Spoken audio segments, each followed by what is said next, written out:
Most recently, Chinese vessel named as Xi'an 6 arrived at Colombo port in Sri Lanka for geophysical research or exploration in Indian Ocean region in collaboration with Sri Lanka's National Aquatic Resource Research and Development Agency called as NARA। ये पहली बार ऐसा नहीं हुआ है कि Chinese vessel जो है वो इंडियन ओशन रीजन में उसने अपनी प्रेजेंस को दिखाया है, बल्कि युआन वैंग 5 जो कि लास्ट ईयर हम्बनटोटा पोर्ट के ऊपर डॉक्ड हुई थी ये पर्टिकुलर वेसल। तो फ्रिक्वेंटली जो है एक डाटा बताता है कि मीडिया रिपोर्ट के अकॉर्डिंग कि 2019 से 2023 के बीच में 48 चाइनीज़ साइंटिफिक वेसल जो हैं वो डॉक्ड हो चुकी हैं in Indian Ocean region, particularly around Bay of Bengal and Arabian Sea. Indian Ocean region में जो प्रेजेंस है चाइनीज़ वेसल्स की वो एक्चुअली कंसर्न है दोनों ही इंडिया और यूएस के लिए। ऐसा क्यों है? क्योंकि ये जो चाइनीज़ वेसल हैं इनका सिर्फ एक एम नहीं है, जैसे कि अपीयर होता है कि ये एक साइंटिफिक रिसर्च के लिए वेसल आई हैं यहाँ पर, ऐसा नहीं है। इसका एम जो है, इसके अलावा एक्सपर्ट बताते हैं कि इनका यूज़ ड्यूल यूज़ के लिए भी हो रहा है, सिर्फ एक यूज़ नहीं है कि सिर्फ साइंटिफिक रिसर्च के लिए आई हैं ये वेसल। ड्यूल यूज़ पॉलिसी है चाइना की कि इंडियन ओशन रीजन के अंदर वो अपनी प्रेजेंस को और बढ़ाना चाहता है। इस वजह से दोनों इंडिया एंड यूएस दोनों ही जब भी ऐसी वेसल जो है विज़िट करती है इंडियन ओशन रीजन में तो वो अपना कंसर्न रेज करते हैं। तो why China ship is concern for India security, क्योंकि मैंने अभी बताया कि ये ना ड्यूल यूज शिप्स होती हैं। पहले अपीयर तो होती हैं कि साइंटिफिक रिसर्च वेसल हैं, लेकिन ऐसा होता नहीं है। ये ना स्ट्रेटेजिक पर्पस के लिए भी यूज़ की जाती हैं चाइना के द्वारा, जैसे कि इनमें ना इन शिप्स के अंदर इस तरह की टेक्नोलॉजी का यूज़ किया जाता है कि वो ट्रैक कर सकती हैं सैटेलाइट्स को, सैटेलाइट लॉन्चर्स को, सर्विलेंस करने की कैपेबिलिटी होती है, स्पाइंग, सर्विलेंस, स्नूपिंग, ये सब कुछ कर सकती है। क्योंकि इनमें देखो रडार सिस्टम लगा हुआ होता है इन शिप्स के अंदर, जैसे कि ये पर्टिकुलर कोई चाइना की शिप है और यहाँ पे हम्बनटोटा पोर्ट है सपोज, तो यहाँ पे ना इनमें रडार सिस्टम लगा होता है। तो इनकी कैपेबिलिटी होती है कि ये यहाँ तक जितने भी हमारी क्रिटिकल इंफ्रास्ट्रक्चर आते हैं, for example nuclear power plant हैं हमारे यहाँ पर, और इसके अलावा इसरो का जो सेंटर्स हैं जहाँ से हम मिसाइल्स लॉन्च करते हैं, अपने जो सैटेलाइट हैं वो लॉन्च करते हैं, तो इन सब का सर्विलेंस कर सकती है। तो इस वजह से ये इंडिया की इंटरनल सिक्योरिटी, एक्सटर्नल सिक्योरिटी के लिए एक बहुत बड़ा रिस्क पोज करती है। तो ये एक वन ऑफ द रीज़न है कि इंडिया और यूएस दोनों ही, पर्टिकुलरली इंडिया जो है वो अपोज करते हैं चाइना की ऐसे भी किसी भी वेसल जो इंडियन ओशन रीजन में अपनी प्रेजेंस को दिखाती है। और यूएस ऑब्जेक्ट क्यों करता है कि यूएस का ऑब्जेक्शन ये है कि इस तरह की एक्टिविटी में create a proxy war situation, मतलब कि यहाँ पे हो सकता है कि इसके वेसल के आने से, फ्रिक्वेंट विजिट करने से यूएस मतलब जो बाकी देश हैं उनकी भी एक लड़ाई हो सकती है, एक फ्यूचर जो है वार सिचुएशन आ सकती है, नेवल ब्लॉकेड हो सकता है इंडियन ओशन रीजन में। तो एक प्रॉक्सी वार की सिचुएशन आ सकती है जो कि अफेक्ट करेगी जोन ऑफ पीस, जो कि इंडिया की भी पॉलिसी है toward the Indian Ocean region, as well as जो श्रीलंका है उसकी भी पॉलिसी है कि इंडियन ओशन रीजन एक जोन ऑफ पीस के रूप में बना रहे। इस कंटेक्स्ट में आज हम देखेंगे कि इंडियन ओशन रीजन में और किस किस तरह के टैक्टिक्स जो है चाइना यूज़ कर रही है ताकि वो अपनी एक्सपेंशनिज्म पॉलिसी को और भी स्ट्रेंथन कर सके। तो चाइनीज़ एक्सपेंशनिज्म एक्चुअली होता क्या है कि देखो जो चाइना क्या कर रही है, चाइना चाहती है कि वो अपनी पावर को एक्सटेंड करे, अपनी इन्फ्लुएंस को और बढ़ाए और टेरिटोरियल रीच को और बढ़ाए ताकि वो एक मैरीटाइम ग्रेट पावर बन सके। तो इसमें सबसे पहले तो इसका जो एक पार्ट है वो हमने देख लिया कि जो चाइनीज़ रिसर्च वेसल्स हैं उनका फ्रिक्वेंटली विजिट होना इंडियन ओशन रीजन में, पहला तो ये हो गया। दूसरा हो गया कि ये बेल्ट एंड रोड इनिशिएटिव जो चाइना ने लॉन्च किया। पहले हम देख लेते हैं कि एक्चुअली ये है क्या। जो BRI है ना वो एक महांस, एल्फ्रेड महांस एक एक्सपर्ट हैं, उनके आइडिया पे है। कि वो ये कहते हैं कि अभी किसी भी कंट्री को अगर मेजर पावर बनना है तो उसको जो है वो उसको ग्रेट मैरीटाइम पावर बनना होगा, मतलब उसको सी पावर बनना होगा अगर उसको एक मेजर पावर वर्ल्ड के अंदर बनना है। तो BRI जो है लॉन्च हुआ 2013 के अंदर। तो इसका जो एक ऑब्जेक्टिव है वो पर्टिकुलरली ये है कि इंफ्रास्ट्रक्चर डेवलपमेंट करना, मतलब प्रोजेक्ट किसी कंट्री के अंदर चाइना जो है वो अपने पैसे देके और उनको लोन देके किसी भी तरीके से वहाँ पर्टिकुलर कंट्री के अंदर इंफ्रास्ट्रक्चर डेवलपमेंट करना चाहती है। इंफ्रास्ट्रक्चर डेवलपमेंट मतलब कि रेलवे लाइन बिछा देना, एनर्जी पाइपलाइन बिछा देना, हाईवे क्रिएट करना और स्पेशल इकोनॉमिक जोन्स, ये सब कुछ करना। तो ये तो इकोनॉमिक मोटिवेशन है BRI का, लेकिन सिर्फ इकोनॉमिक मोटिवेशन ही नहीं है, क्योंकि काफ़ी एक्सपर्ट ने ये पाया है कि इससे सिर्फ वो अपनी इकोनॉमिक जो उसका ऑब्जेक्टिव है वो ही सर्व नहीं कर रहा है, इसके अलावा भी उसके कुछ हिडन ऑब्जेक्टिव्स हैं। जैसे कि इकोनॉमिक ऑब्जेक्टिव्स में उसका हिडन ऑब्जेक्टिव एक तो ये है कि वो क्या करने चाहता है इस पर्टिकुलर प्रोजेक्ट से, वो इंटरनेशनलाइजेशन करना चाहता है चाइनीज़ करेंसी को और डी-डॉलराइजेशन करना चाहता है। डी-डॉलराइजेशन का मतलब है कि ज़्यादा से ज़्यादा जो है चाइनीज़ करेंसी का यूज़ करें कंट्रीज़ और डॉलर्स को का यूज़ करना कम कर दें। तो क्योंकि ट्रांजैक्शन जो है वो चाइनीज़ करेंसी में होगा तो इंटरनेशनलाइजेशन हो जाएगा चाइनीज़ करेंसी का और वो इसके एक ग्लोबल एम्बिशंस के लिए काम आएगी। दूसरा कि वो अगर कहीं कंट्री के अंदर डेवलपमेंट होता है, जैसे कि रेलवे लाइन बिछ गई, तो वहाँ से क्या होगी, एक नई मार्केट क्रिएट हो जाएगी उसकी कमोडिटी के लिए। ऐसा क्यों है? क्योंकि जो चाइना का जो मॉडल रहा है वो एक्सपोर्ट लेड रहा है, वो एक्सपोर्ट को प्रमोट करके ही अपनी इकोनॉमी को ऊपर बढ़ा रहा है। तो यहाँ से वो क्या करना चाहता है, नई मार्केट को बना के, न्यू मार्केट्स को बना के अपने ही प्रोडक्ट के लिए वो अपने प्रोडक्ट्स को बाहर भेजना चाहता है ताकि उसके एम्बिशन में, उसके इकोनॉमिक ग्रोथ में काम आ सके। इसके अलावा जियोपॉलिटिकल मोटिवेशन की बात करें तो इसमें क्या है कि वो असर्टिवनेस क्रिएट करना चाहता है इन बायलैटरल रिलेशन में। देखो अब अगर कोई कंट्री जो है उसके BRI का पार्ट बन जाती है तो उसमें उसकी डिपेंडेंसी क्रिएट हो जाती है उस पर्टिकुलर कंट्री की। जैसे कि बांग्लादेश है या नेपाल है तो वो एक असर्टिवनेस दिखाएगा, क्योंकि अगर वो लोन चुकता नहीं कर पाएंगे as a part of BRI fund तो उसमें असर्टिवनेस आ जाएगी, जो वो कहेंगे वो मान लेंगी कंट्री।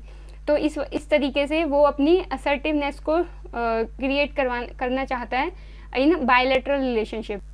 तो इस तरीके से जैसे कि अभी पता भी चल रहा है कि जैसे रिपोर्ट्स बताती हैं, मीडिया रिपोर्ट के मोर देन 60 कंट्रीज़ जो हैं वो जो कि 2/3 रिप्रेजेंट करती हैं वर्ल्ड की पॉपुलेशन का, उन्होंने BRI को साइन किया है। तो इससे पता चलता है कि कितने फास्ट पेस पे उसका जो BRI प्रोजेक्ट है वो जा रहा है और कितने तरीके से वो उसके इन्फ्लुएंस को इंक्रीज़ कर रहा है। तो इंडिया के लिए कंसर्न क्या है, इंडियन ओशन रीजन में एक्चुअली क्या कंसर्न है और इंडिया के लिए क्या कंसर्न है, क्योंकि इंडिया के लिए कंसर्न है कि देखो श्रीलंका और इधर बांग्लादेश और ये नेपाल और इधर पाकिस्तान, ये सारे जो हैं वो BRI प्रोजेक्ट का पार्ट हैं। तो अभी हमने देखा कि इकोनॉमिक मोटिवेशन में इंटरनेशनलाइजेशन ऑफ चाइनीज़ करेंसी कर लेगा और इधर से बायलैटरल रिलेशनशिप में असर्टिवनेस दिखाएगा। तो इससे क्या होगा कि चैलेंज पोज करता है कि जो इंडिया का ट्रेडिशनल स्फीयर ऑफ इन्फ्लुएंस है इन द रीजन वो डिक्रीज कर देगा, उसको मिनिमाइज कर देगा, तो उसके बायलैटरल ट्रेड को, रिलेशंस को अफेक्ट करेगा। दैट्स वाई के it is one of the reason हम BRI को भी अपोज करते हैं। सेकेंड इज कि चाइना का मार्शल प्लान। देखो मार्शल प्लान क्या होता है, BRI ना चाइना के एक मार्शल प्लान का पार्ट है। तो BRI के थ्रू वो अपनी इकोनॉमिक असर्टिवनेस दिखाना चाहता है कि मार्शल प्लान, देखो क्या था, मार्शल प्लान में ये था कि जब यूरोप जो है World War II के बाद काफ़ी तहस नहस सा हो गया था, बिल्कुल इंफ्रास्ट्रक्चर वहाँ पे ख़त्म हो गया था, तो US ने क्या किया था, यूरोप को डॉलर दिए थे, रुपीज़ दिए थे, यहाँ पे लाइक डॉलर दिए थे उसको, तो उसको बिल्डअप करने के लिए। बट उसका ना हिडन एम ये था कि वो कंटेन करना चाहता था कम्युनिज्म को इन फ्रॉम यूएसएसआर से जो कम्युनिज्म आ था उसको कंटेन करना चाहता था। तो इस वजह से ऐसे ही BRI का एम ये है कि ऊपर से तो लगता है कि इकोनॉमिक डेवलपमेंट करना चाहता है चाइना, बट इसका जो हिडन एम यही है कि वो यूएस की प्रेजेंस इन पर्टिकुलर कंट्रीज़ के अंदर, रीजन के अंदर, even in Indian Ocean region के अंदर वो इस की यूएस की प्रेजेंस को कम डाउन करना चाहता है through promotion of belt and road initiative. Second is China ने जो अडॉप्ट कर रखी है वो डेप्ट ट्रैप्ड डिप्लोमेसी, एक लोन पॉलिसी अडॉप्ट की हुई है। तो इसमें क्या होता है, इसमें ना 3 चीज़ें करता है। पहले तो ना चाइना क्या करता है कि लोन देगा पुअर लो आइलैंड कंट्रीज या लीस्ट डेवलप कंट्रीज को, ठीक है, लोन देगा। लोन किस पे देगा, हाई इंटरेस्ट रेट पे देगा। और फिर उसके बाद कैसे देगा, मतलब फंड करेगा प्रोजेक्ट, जैसे BRI प्रोजेक्ट को फंड कर रहा है ना, ऐसे हाई इंटरेस्ट रेट पे लोन दे देगा। और फिर उसके बाद ऐसे प्रोजेक्ट को फंड करेगा जो कि फाइनेंशियली तो अनवायबल हैं, उनकी ऐसा नहीं है कि वो बहुत ज़्यादा रेवेन्यू जनरेट करेंगे, ऐसे प्रोजेक्ट को फंड नहीं करेगा, लेकिन ऐसे प्रोजेक्ट को फंड करेगा उसी के साथ जहाँ पे जो कि स्ट्रेटेजिकली इम्पोर्टेंट है। तो कोई प्रोजेक्ट है, कोई रेलवे लाइन है, कोई पोर्ट है, उसको डेवलपमेंट कर रहा है ये, तो यहाँ पे ये पर्टिकुलर जो पोर्ट होगा वो फाइनेंशियली अनवायबल होगा। ऐसा नहीं है कि वो बहुत रेवेन्यू जनरेट करने वाला है, और बट उसी टाइम पे स्ट्रेटेजिकली बहुत इंपॉर्टेंट है। तो इससे क्या रहता है कि उसमें क्या होता है कि कंट्री जो होती है ना वो डेप्ट ट्रैप में फंस जाती है कि वो ना डेप्ट दे ही नहीं पाती, क्योंकि उसकी रेवेन्यू इतना जनरेट ही नहीं हो रहा कि वो जो है वो पे कर पाए चाइना को। तो जब रेवेन्यू जब जनरेट ही नहीं हो रहा तो फिर उसके बाद वो क्या करेगा, वो उस पर्टिकुलर पोर्ट को लीज पे ले लेगा उस कंट्री से, और वो फिर उसके कहीं ना कहीं बहुत सालों तक हो जाएगा। जैसे कि एग्जांपल है डीजीबोटी, ये जो प्रोजेक्ट है, ये पोर्ट वाला जो प्रोजेक्ट है, ये चाइना को लीज आउट किया हुआ है उस कंट्री ने। ऐसे ही देखो श्रीलंका के अंदर काफ़ी सारे मतलब रेल प्रोजेक्ट है, केनिया के अंदर। तो यहाँ पे पता चला है कि जैसे यूटिलाइजेशन में जो रेवेन्यू है वो काफ़ी वेल बिलो रहा है इनिशियल एस्टिमेट, जो कि इनिशियल एस्टिमेट लगाया गया था। और इसके बाद एक एग्जांपल आता है हम्बनटोटा पोर्ट का। जो हम्बनटोटा पोर्ट है ना वो फाइनेंशियली जो है अनवायबल है, और चाइना ने इसमें इन्वेस्ट कर दिया। और अनवायबल कैसे कि ना ये पर्टिकुलर पोर्ट जो है हम्बनटोटा वो ना नियर बाय है कोलंबो पोर्ट के।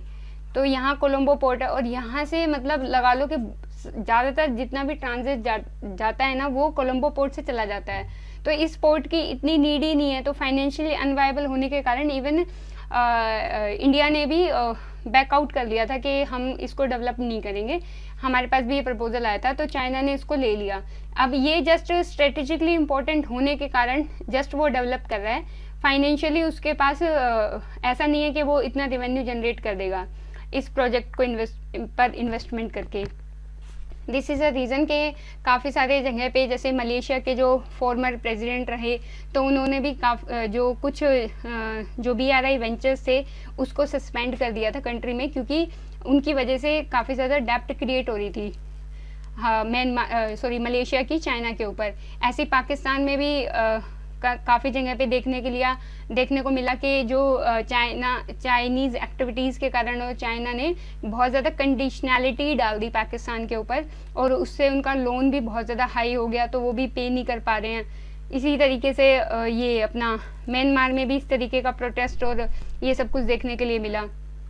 अब आती है इंडियन ओशन रीजन या फिर इंडिया के लिए थ्रेट क्या है। देखो इंडिया के लिए थ्रेट ये है कि अगर इंडिया की नेबरिंग कंट्रीज़ जैसे कि नेपाल है या बांग्लादेश है या श्रीलंका है, अगर ये लोग इनके यहाँ पे डेप्ट ट्रैप रहेगा या मतलब बहुत ज़्यादा माउंटिंग डेप्ट रहेगा चाइना की, तो चाइना जो है अपनी असर्टिवनेस क्रिएट करना चाहेगा इन सब कंट्रीज़ के ऊपर।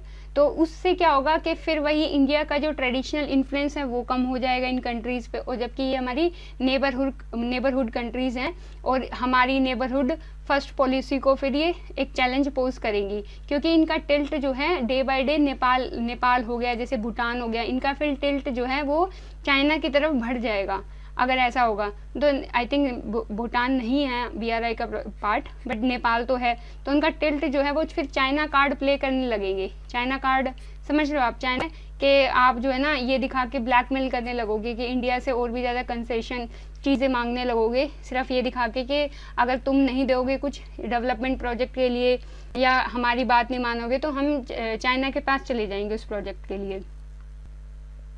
इस तरीके से चाइना जो है इसके अलावा मार्शल प्लान के अलावा मुनरो डॉक्ट्राइन का यूज़ करना चाहता है। मुनरो डॉक्ट्राइन का मतलब यह है कि रीजनल हेजेमोनी को बरकरार करना चाहता है, कि जैसे कि दिखाए ना कि एडेप्टिव डिप्लोमेसी का यूज़ कर रहा है, BRI का यूज़ कर रहा है, तो उससे अपनी असर्टिवनेस को बढ़ा रहा है। ऑन अदर हैंड के चाइना, जैसे हम कई बार देखते हैं न्यूज़ में भी, कि चाइना क्लेम करना चाहता है अरुणाचल प्रदेश पर, कर रहा है इवन, तो वो क्या करता है कि अरुणाचल प्रदेश को अपने चाइना के हिस्से के रूप में दिखा देता है कि ये मेरा हिस्सा है। तो इस तरीके से वो रीजनल हेजेमोनी को दिखाना चाहता है अपनी। इसके साथ ही इसके अलावा और रीजनल हेजेमोनी का पार्ट क्या है, जैसे कि चाइना जो है वो स्ट्रिंग ऑफ पल्स पॉलिसी को प्रमोट कर रहा है।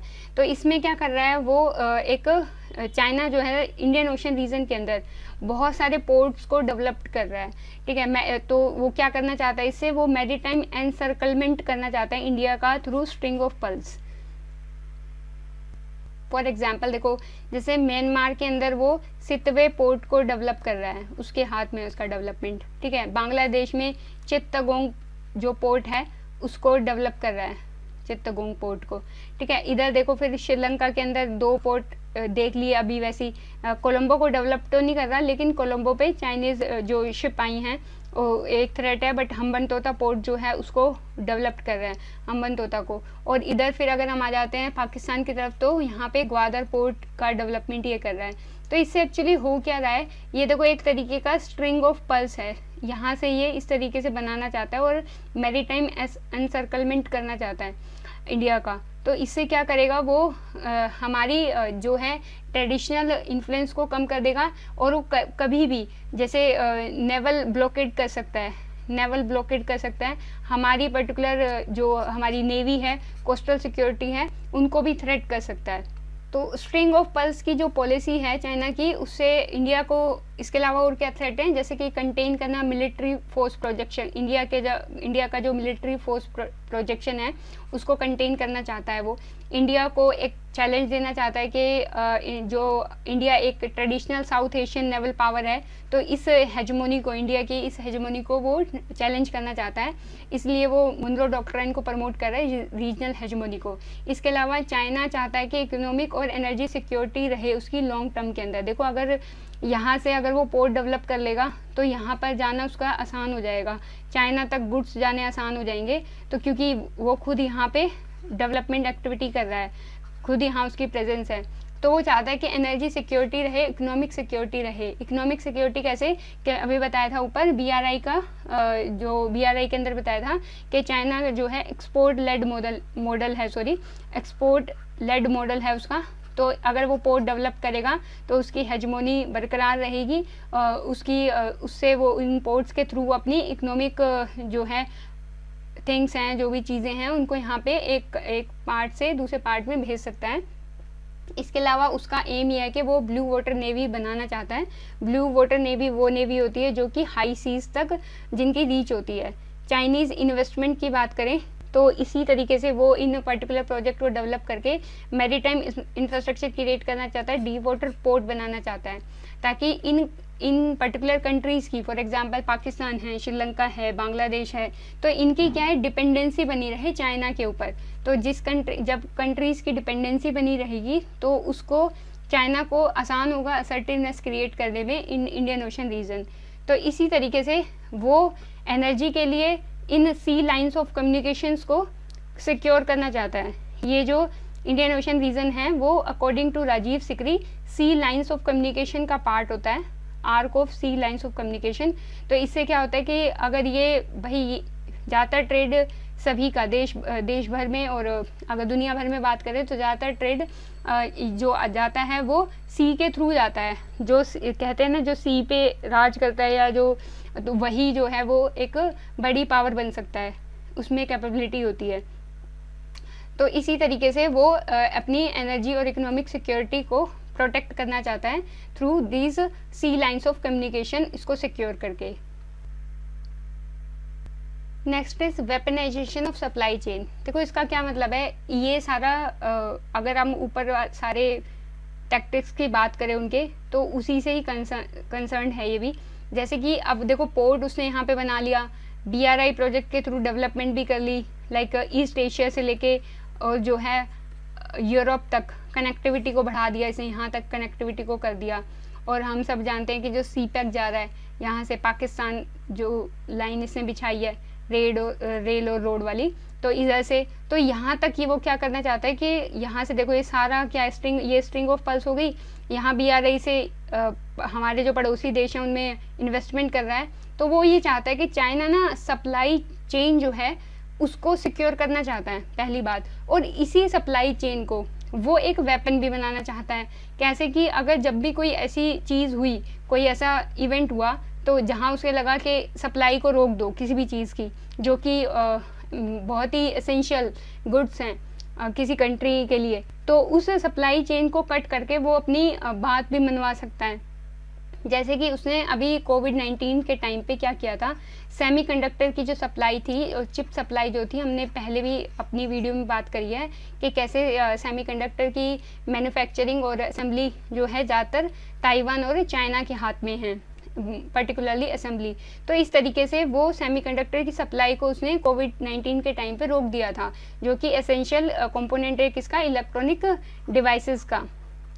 तो इस तरीके से, और API की सप्लाई जो थी, जो कि बहुत ही एसेंशियल इंटरमीडिएटरी थिंग होता है इसमें मेडिसिन्स को बनाने के अंदर, तो API की सप्लाई भी उसने रोक दी थी और सेमीकंडक्टर की। तो इन्हीं पोर्ट्स के थ्रू ये चाहता है, क्योंकि अगर ये पोर्ट्स और ये रेलवे लाइंस जहाँ पे वो इन्वेस्टमेंट कर रहा है, एनर्जी जो पाइपलाइंस उनमें इन्वेस्टमेंट कर रहा है, अगर उसकी असर्टिवनेस इसमें बढ़ जाती है, तो इसके थ्रू वो क्या करना चाहता है कि वो सप्लाई चेन रूट को ही कट कर देगा, जिससे वो इंडियन ओशन रीजन में भी अपनी प्रेजेंस को, हेजमोनी को बनाएगा, बढ़ाएगा, और इंडिया की इंटरनल सिक्योरिटी और एक्सटर्नल सिक्योरिटी दोनों को ही पोज करेगा, तो एक थ्रेट पोज करेगा।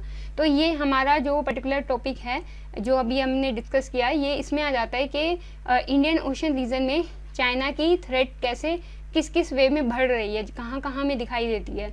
तो इसको हमें पूरा नहीं लिखना होता, बस हमने समझा है, बट इनको हमें 2-4 लाइन में ही डाल देना चाहिए कि BRI के थ्रू कैसे वो काम कर रहा है, वेपनाइजेशन ऑफ सप्लाई चेन के थ्रू कैसे काम कर रहा है, और स्ट्रिंग ऑफ पल्स बना के कैसे जो है इंडिया की सिक्योरिटी को, ट्रेडिशनल इन्फ्लुएंस को इन नेबरहुड कैसे उसकी हेजमोनी को डिक्रीज करना चाहता है वो। सो नेक्स्ट वीडियो में हम देखेंगे कि इंडियन ओशन रीजन इंडिया के लिए इतना सिग्निफिकेंस क्यों है, और हमारी गवर्नमेंट ने, लाइक इंडिया ने क्या क्या किस किस तरह के जो है इनिशिएटिव्स लिए हैं ताकि वो चाइना की इन एक्टिविटीज़ को काउंटर कर सके, और बायलैटरल रिलेशंस को और कैसे इम्प्रूव किया है उसने इंडियन ओशन रीजन के अंदर। Thank you.